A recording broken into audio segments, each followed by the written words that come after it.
On Monday, BuzzFeed headlined, "These 8 men own as much wealth as half the world." This vital bit of information came with this supporting fact, courtesy of BuzzFeed special correspondent James Ball and UK editorial developer Chris Applegate. Quote, "The world's 8 richest men are worth $426 billion. The world's poorest 3.7 billion people together own $409 billion, $17 billion less." These statistics came courtesy of Oxfam. BuzzFeed tuts, quote, "The findings shed stark light on the scale of inequality across the world, with the figures also revealing that the wealthiest 1% of the population together own more than the remaining 99% combined. The 8 men who own as much as half the world are Microsoft founder Bill Gates, Zara founder Amancio Ortega, U.S. investor Warren Buffett, Carlos Slim Hilo, owner of Mexican conglomerate Grupo Carso, Amazon founder Jeff Bezos, Facebook founder Mark Zuckerberg, Oracle co-founder Larry Ellison, and businessman and former New York City Mayor Michael Bloomberg. Oxfam, which routinely stumps for global redistributionism, bewailed the wealth divide. Said, quote, "While 1 in 9 people on the planet will go to bed hungry tonight, a small handful of billionaires have so much wealth they would need several lifetimes to spend it. The fact that a super-rich elite are able to prosper at the expense of the rest of us at home and overseas shows how warped our economy has become. Inequality is not only keeping millions of people trapped in poverty, it is fracturing our societies and poisoning our politics." First off, there is no indicator anywhere in this report that the wealth of the world's 8 wealthiest men was ill-gotten. There is no record of them enslaving people or robbing banks or burning down rival businesses. The reason these people are rich is because they have founded businesses that created better products and services and engaged in more consensual transactions than any other people on planet Earth. Bill Gates' Microsoft created a reputed 12,000 millionaires among his employees. Microsoft currently employs more than 100,000 people. Microsoft employees have given more than $1 billion to charity. Microsoft products have made millions of lives easier and better and millions of businesses cheaper to run. The same is true for Amazon, one of the world's great companies. Certainly, as a consumer, I benefit from Amazon every single day. It's true of Zara. My wife loves it. It's true of Facebook. It's true of Oracle, among others. Where exactly is the great sin? Oxfam's implication seems to be that wealth belongs to the collective, and we must therefore reallocate it. Hence their language about a super-rich elite prospering at our expense. But these rich people aren't prospering at the expense of others. Since 1981, the global extreme poverty rate has been sliced in half. Meanwhile, from 1979 to 2014, the upper middle class in America grew from 12% of the population to 30% of the population. America's poor are doing better than the middle class in most places on Earth, thanks to the glories of free market economics. And here's what Pew Research said in 2015, quote, "The U.S. stands head and shoulders above the rest of the world. More than half, 56% of Americans, were high income by the global standard. More than 32% were upper middle income. In other words, almost 9 in 10 Americans had a standard of living that was above the global middle income standard. Only 7% of people in the United States were middle income, 3% were low income, and only 2% were poor." The quest for income inequality is a fool's errand. That's because the only way to rectify imbalances is to punish successful risk-taking. The reason that investors make greater profits than those who do the actual work is because the investor takes the risk necessary in order to create a profit margin with which to pay those people. Oxfam neglects to mention where the world's poorest people live. According to the World Bank, 2/3 of the world's poorest human beings live in India, China, Nigeria, Bangladesh, and Congo. The Heritage Foundation Index of Economic Freedom ranks these countries thusly in terms of their participation in free markets and their governmental dedication to rule of law and private property rights. India ranks 120th, Congo ranks 168th, China ranks 137th, Nigeria ranks 129th, Bangladesh ranks 131st. So, Oxfam's solution is to regulate markets more. A richer world relies on freer markets both at home and abroad, but the foolish, inconsistent focus on income inequality merely provides cover for policies that actually enhance human suffering rather than mitigating it. I'm Ben Shapiro. This is The Ben Shapiro Show. So glad that you could join us here on Martin Luther King Day, a great day for America. It's also a great day for me. Yesterday was my birthday, so woohoo to me. I'm now Christian's second favorite 33-year-old Jew. I'm 33 today, so that's very exciting. Among my favorite gifts, my dad got me a Louisville Slugger baseball bat, which is very exciting. Heading into 2017, I intend to wrap it in wire and use it as I see fit. And also, my wife got me, she got a mug for herself that said, "I don't need Google. My husband knows everything." She's going to take a picture of herself drinking from that mug and put it on a mug for me. So that's very exciting. I'm very excited about that. Also, it seems that the good folks at the Daily Wire, Mathis and Jonathan and Austin and the rest of the crew, Bailey and Cynthia, everybody. They got me these wonderful gifts. So let's just open one right now. Let's see what's in here. I'm very excited to open these gifts on air. Let's see what we've got. Oh, wow. Wow. Yes! It's just what I've always wanted. It's an ad read. Thank you to Blue Apron, one of our sponsors, for sponsoring the program. Blue Apron, fantastic service. Have a lot of friends, have a lot of relatives who use Blue Apron. Blue Apron, the way that it works is that they send fresh ingredients to your house with the recipe, and all these meals are able to be cooked in 40 minutes or less. The recipes apparently are all fantastic. That's what I've heard from everybody who's tried Blue Apron. For less than $10 per person per meal, Blue Apron delivers those seasonal recipes along with pre-portioned ingredients to make delicious home-cooked meal. There's variety. You can choose from a variety of new recipes every week, or you can let Blue Apron's culinary team surprise you. The recipes are not repeated within a year, so you're never going to get bored, which is great because at our house we have like a weekly rotating menu, and it gets boring really, really fast. Blue Apron makes sure that doesn't happen. Again, they all have the step-by-step, easy-to-follow recipe, and everything is guaranteed for freshness. Check out this week's menu, and you get the first 3 meals for free with free shipping if you go to blueapron.com/Shapiro. It's a big thing in LA. Like everybody in LA is using Blue Apron now, which is just fantastic. It's blueapron.com/Shapiro. You will love it. Everybody I know who's tried it absolutely loves it. blueapron.com/Shapiro. So check that out. Blue Apron is a better way to cook. Oh, thanks, guys. Oh, you got me a cupcake. Oh, that's so nice. Look at that. Is it kosher? Yes, it is. Wow. A kosher cupcake. Well, happy birthday to me, gang. Woo.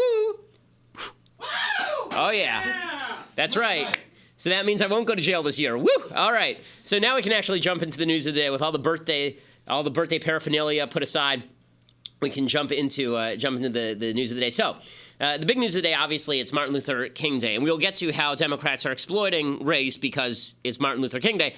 But I want to start that with an article from a guy named Oliver Thomas. Okay, Oliver Thomas writes this piece for USA Today, and the piece is totally nuts. So the piece is titled, this is why it's getting all sorts of attention, the piece was titled, "Whites Killed MLK. Now we honor him." Okay, so I wasn't there, but it wasn't me. Okay, my parents were around at that time, wasn't them. In fact, there were lots of white people who were around at that time, and it wasn't those people, actually. It was just like the guy who did it. But what is this thing really about? It's all about virtue signaling. It's about virtue signaling. So what the piece says is, quote, "Seems like every time Dr. King showed up somewhere, things got torn up or burned up. So we killed him. Not me, of course. I'm not a racist. But who thinks he is? So we tried to fix it. Made his birthday a national holiday. Put him on a pedestal where we can honor him. And he can't poke us in the eye." This neglects a few kind of crucial issues with regard to the civil rights movement. One, a lot of white Americans backed the civil rights movement, which is why it was successful. It turns out that the black population of the United States is approximately 10%. You need a lot of other race allies in order to make a success if you are a minority group. That's just the reality of politics. Okay, second, if you look at the faces in the Selma March, pretty diverse group. And it was Martin Luther King's recognition, unlike Malcolm X, early Malcolm X, it was Martin Luther King's recognition that you actually needed to work with people across the racial spectrum in order to move forward with individual civil rights that made him successful. He was successful not just because he was a fantastic orator and a really profound thinker on racial matters, but because he actually had the foresight to reach out to people who are not black as allies. But today's civil rights leaders are not interested in that. Malcolm X actually won the war. I think Martin Luther King won the battle, and Malcolm X won the war in a lot of ways, because now we have racial polarization on all fronts. Not even late Malcolm X, like after Malcolm X became an actual Muslim as opposed to a member of the Nation of Islam, and started talking about racial tolerance, and then got shot for his trouble by the members of the Nation of Islam, allegedly. But like early Malcolm X, like White Devil's Malcolm X, like there's a certain resonance to that in today's politics that was supposed to be gone a while ago. Well, so this white preacher, this fellow Thomas, Oliver Thomas, he continues along these lines. He says, quote, "I'll let Ta-Nehisi Coates boil it down for you." First of all, you should never let Ta-Nehisi Coates boil down anything for you. Ta-Nehisi Coates is a wildly overrated writer. He's a wildly overrated thinker. I mean, I think that Ta-Nehisi Coates' worldview can be summed up by the fact that he wrote in one of his pieces or in his book that during 9/11, he was sitting on the top of his apartment building watching 9/11 happen, and he didn't feel anything. Ta-Nehisi Coates said, quote, so this is from Oliver Thomas, "White society was not achieved through wine tastings and ice cream socials, but rather through the pillaging of life, liberty, labor, and land. In short, through 3 centuries of kidnapping, torture, murder, and rape. We built an entire society on these bruised and broken backs. That and countless Native Americans driven off off their land. I have been asked to speak at a Martin Luther King Day event, me, a white preacher, speaking to a predominantly black audience filled with gifted preachers. Well, here's the message. No white person understands the black experience. And this is what the left wants you to take away from Martin Luther King Day, is that you should judge people by the color of their skin, not the content of their character. And we can never have a situation in which a little black child and a little white child hold hands and walk into the future together. We can't have that because the black kid can't understand the white kid, and mostly the white kid really can never understand the black kid. First of all, this is just not factually true. Obviously, we should lament and decry and remember the absolute evils of slavery and the horrors of Jim Crow. But to suggest that American power was built on the back of slavery is economically illiterate and morally obtuse. It really is. Slavery is not an institution that benefits societies economically speaking. It doesn't. Slavery is actually backwards. This is one of the reasons why the North was wildly outcompeting the South during the Civil War. I mean, you would have imagined that the side with all the slaves would have won if slavery were all that great for the economy. Slavery is not good for the economy, it turns out. It turns out that wages are much better for the economy than slavery is. So the idea that we built our economic power on the back of slavery is just not true. We actually built our economic power in spite of slavery. The Great British Empire really became the Great British Empire after outlawing slavery. America got more powerful in spite of slavery. We got more powerful in spite of Jim Crow, not because of Jim Crow. One of the things that a lot of the kind of revisionist racialists like to say is America only became powerful and wealthy because of Jim Crow. Are you kidding? It turns out that taking 10% of your population and treating them like animals is not good for the economy. It's not actually good for the economy. You're losing all of the intellectual, forget about the moral issues involved, forget about the moral evil of that. You're losing all the intellectual capital. You're losing all the hard work. You're losing all the marketable skills. The Constitution of the United States is great not because it enshrines slavery permanently, but because it was a step toward abolishing slavery. That's what the Constitution was designed to do. When you hear people talk about the 3/5 law and how racist the 3/5 law was, the whole purpose of the 3/5 law in the Constitution, the whole purpose of the 3/5 provision, is because the North did not want the South to be able to vote for continuing slavery by counting slaves as citizens for purposes of allocation of votes. They came up with this compromise so that they could actually have a functional country. But the purpose of the 3/5 clause was partially to get rid of slavery. The Declaration of Independence, as Frederick Douglass made clear, was not because it was particular to white people, but because it was universal. Frederick Douglass was very passionate about the Declaration of Independence. So all of this is just historically not true, but it's the message of it that's really gross. So what Martin Luther King did, and the reason that you're proud to show videos of Martin Luther King to your kids. My daughter is a little too young to understand it. She's only just turning 3 next week. But as soon as she's old enough to understand it, I'm going to be proud and honored to show her speeches of Martin Luther King at the March on Washington. Because King appealed to our common humanity as individual human beings. The fact that we could understand the black experience, even if we could never fully experience it. We can never fully experience what anyone else in society is going through. I can't live somebody else's experience. That's not possible. But I can understand.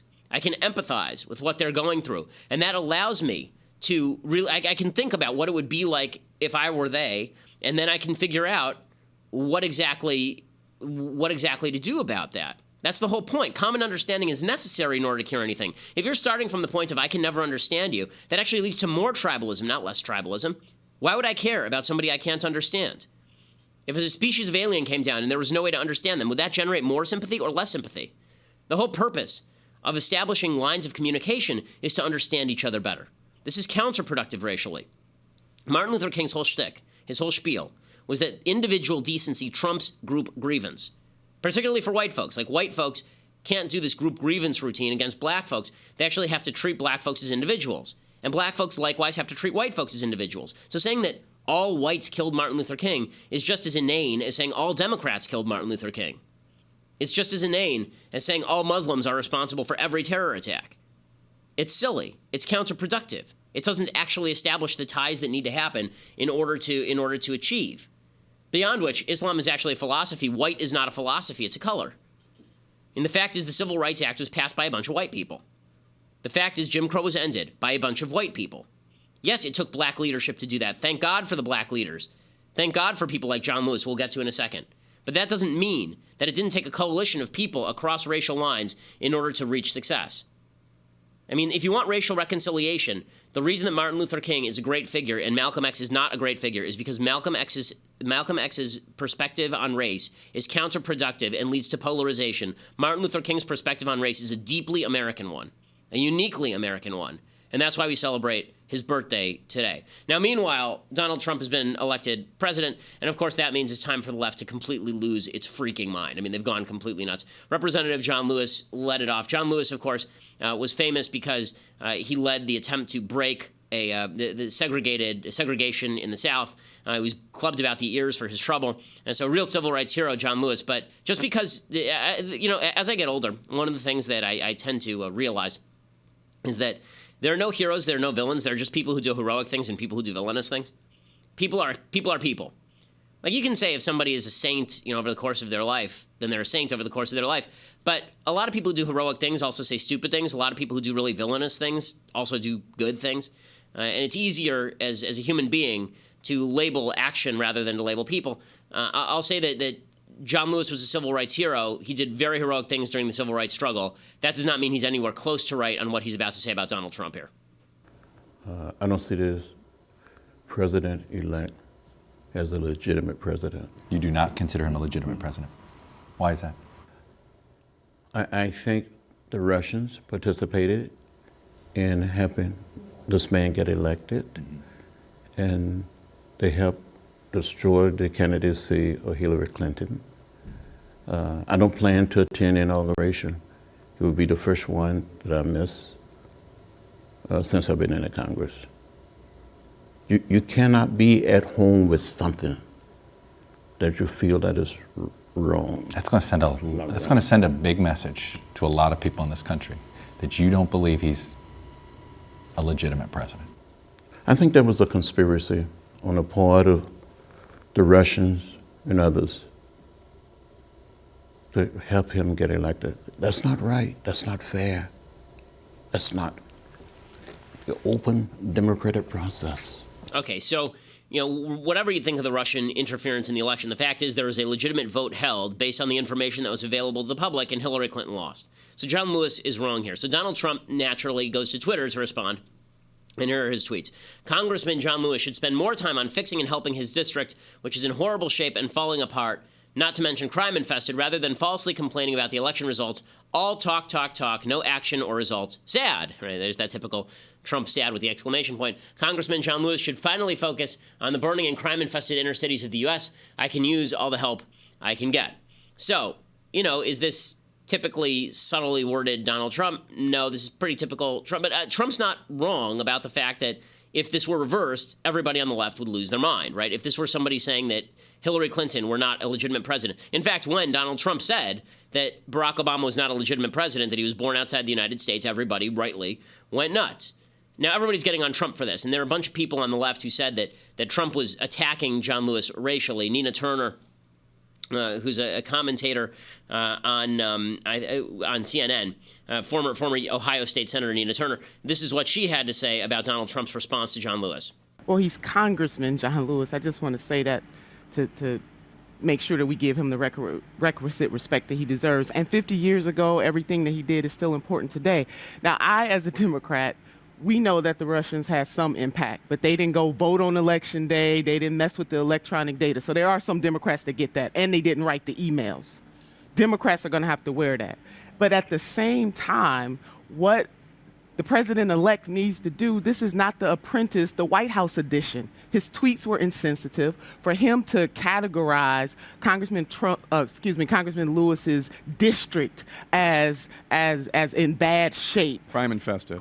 It's not, by the way. Fortune 500 companies. It's about 58% African American. Right. Institutions are higher learning. It is diverse ethnically and it is diverse economically. So my memo to my white elected officials, not just President-elect Trump, but a lot of white elected officials make this mistake in making the African American community a very homogeneous. They read us the wrong way. They think everybody's poor, everybody's broken down. That is not the truth. So they need to come and visit some African American communities and see. She's implying that Trump is a racist because he said that Lewis's district was crime infested and in bad shape. Here are the actual facts about John Lewis's district. This is Georgia's 5th congressional district, as compared to the state average and the national average. Okay, here it is from the Census Bureau. The unemployment rate in John Lewis's district as of 2015 was 8.2%. The state average was 5.5%. The national average was 5%. So, is there way higher unemployment in John Lewis's district? Answer: Yes, there is much higher unemployment in John Lewis's district. Okay, when you look at the poverty rate is 17.3% in Georgia's 5th district. It's 17% state average, 13.5% nationally, a little bit higher than the state average, a lot higher than the national average. Now, there are some major businesses that are located in John Lewis's district, but the crime rates are also they are higher in John Lewis's district. Okay, so Atlanta is located inside Lewis's district. It had the 14th highest violent crime rate in the United States in 2015 with 1,120 violent crimes per 100,000 residents, which is triple the national average. That's triple the national average. Okay, so is Trump wildly wrong on all of this? No, Trump isn't wildly wrong on all of this. Should Lewis be doing a better job for his district? Yes. He should be doing a better job for his district. Does one thing have to do with another? No. Is it the way that I would have phrased it? No. But to claim that Trump is a big racist because he's pointing out that Lewis's district isn't in the greatest shape ever, that is a stretch. By the way, he would say the same thing about some white person's district, right? If a white person had insulted him, he would have said exactly the same thing, and you know he would if you're on the left. You know Trump has no holds barred. If you attack him in any way, he is going to loose the hounds of Twitter on you, and that means that he's going to call your district crime-ridden, and it's going to be like he'll compare it to Mad Max, and it'll just be Mel Gibson running through the Australian wasteland, according to Donald Trump. It doesn't matter, right? I mean, he said Meryl Streep was an overrated actress because she insulted him at the Golden Globes. Do you really think that if John Lewis were white, he wouldn't have said the same thing? It's just really silly all around. But the left is really attempting now to push this notion that Donald Trump is an illegitimate president. We'll talk about that a little bit more in just a second. But first, I have to open my second gift of the day. I am so you guys, you really wrapped it up beautifully here. So thank you for that. I'll never be able to guess what this is. Oh, it's your resignations. No, it isn't. No, actually, it's another ad. Thank you to our newest advertisers over at Mack Weldon. So Mack Weldon makes just fantastic, fantastic stuff. It's really comfort wear. It's underwear, socks, shirts, undershirts, hoodie, sweatpants, and it all fits beautifully. They have a line of silver underwear and shirts that are naturally antimicrobial, which means that they quash stench, which is definitely an excellent thing. They also want to make sure that you are comfortable. So all of their clothes are so comfortable. If you don't like the clothes that they send you, you can actually keep it, your first pair, and you can keep it, and they'll still refund you, no questions asked. I've gotten a bunch of pairs of underwear and some sweatpants and a shirt from them. It's super duper comfortable. I can tell you, I've been wearing this pair of Mack Weldon underwear for at least the last week. And it hasn't need to be washed. It's fantastic. It's like Superman's underwear. It's just tremendous. But really, their stuff is really, really good. It's really comfortable. I really enjoy wearing it, and you will too. I'm somebody who, as soon as I go home, I put on the comfort wear. I don't stay dressed up in this just unbelievably snazzy outfit. As soon as I get home, I throw on my Mack Weldon, and then I go work out or I hang out and write, and it makes my life much better. If you really, really want to feel wealthy, get some Mack Weldon clothes because it makes you feel luxurious in the way that you're being lazy. It's really fantastic. MackWeldon.com. They look good, by the way. You can work out or go to work. You can even, like, their stuff it has a range. It's not just for hanging out at home. You can work out in it. You can go to work in it. Actually, a lot of their stuff is nice enough for that. MackWeldon.com. Get 20% off all of their merchandise using promo code Shapiro. That's promo code Shapiro, Shapiro, but you know that or you wouldn't be listening. Promo code Shapiro, MackWeldon.com. Get that 20% off. Again, their product is awesome. We couldn't be prouder to have them as an advertiser. Okay, so final note before we have to sign off here on Facebook and YouTube. So the left is fully invested in calling Donald Trump illegitimate. And the right seems very perturbed about this. Oh, it's totally inappropriate for them to say it's illegitimate, that Trump is illegitimate. Okay, the left did it for years. Okay, the left is in it. You know, they've been saying that they said Bush was illegitimate. They said that they say that right now Trump is illegitimate. Every time a Republican is elected, it's illegitimate, right? Everything is illegitimate that the right does. And it's now coming from both sides, right? Donald Trump said that Barack Obama was basically illegitimate. Paul Krugman, who just a week ago was saying that Republicans are alienating too many people and polarizing the political discourse, wrote a column today in which he said, let's not talk about Mr. Trump's ravings. Instead, let's ask whether Mr. Lewis was right to say what he said. Is it okay, morally and politically, to declare the man about to move into the White House illegitimate? Yes, it is. In fact, it's an act of patriotism. So now we're back in the space where dissent is the highest form of patriotism. Blah, blah, blah, blah, blah, blah, blah. It's just amazing how the positions switch as soon as the shoe is on the other foot. As soon as Trump gets elected, then it's fine to say that the president is illegitimate. If the results had been exactly the same and Republicans had said Hillary is illegitimate, she shouldn't have been running, she's a criminal, the left would say, how dare you? You accept her. She's your president. She's your president. You accept that. It's just amazing. There is no penalty, by the way, for calling the president, just on a political note. It's actually beneficial. We've reached the point in American politics where casting the other side's winners as illegitimate is actually a very useful tactic. Okay, really, the left did this for George W. Bush for years and years and years. Nancy Pelosi did it for years and years and years. It was very successful for her. Donald Trump did it for Barack Obama. It was very successful for him. I think this is just part of the new political discourse, and we're all going to have to get used to it, is calling the other side illegitimate no matter what the actual result. The only time I haven't seen that is with Obama 2012. To Obama 2012, I didn't see a lot of Obama is an illegitimate president from the right, even though he had obviously lied about what happened in Benghazi in order to prop himself up at the end of the election cycle, even though the media were obviously propping him up. He was a legitimate president. I didn't see a lot of that from the right, but it's become sort of a ball to be batted around by both sides, so none of this is particularly surprising. Dianne Feinstein is also saying that Donald Trump is illegitimate because Russia interfered. We've got a huge destruction of our system going on, so we have to be full and robust in this look, and I trust that we are. I have worked with Chairman Burr for a long time, and I believe that this can happen. If it doesn't, we will sing out loud and clear. Let me buttonhole something, though. You said you believe that Russia's interference altered the outcome of the election. I do. I believe that. So do you believe he's well, it's a combination of a couple of things. I think that, and I think the FBI in the October surprise, I call it an October surprise, of announcing a subsequent investigation did have an impact. And I believe the Clinton people... So, wow, she invented the term October surprise. Who knew?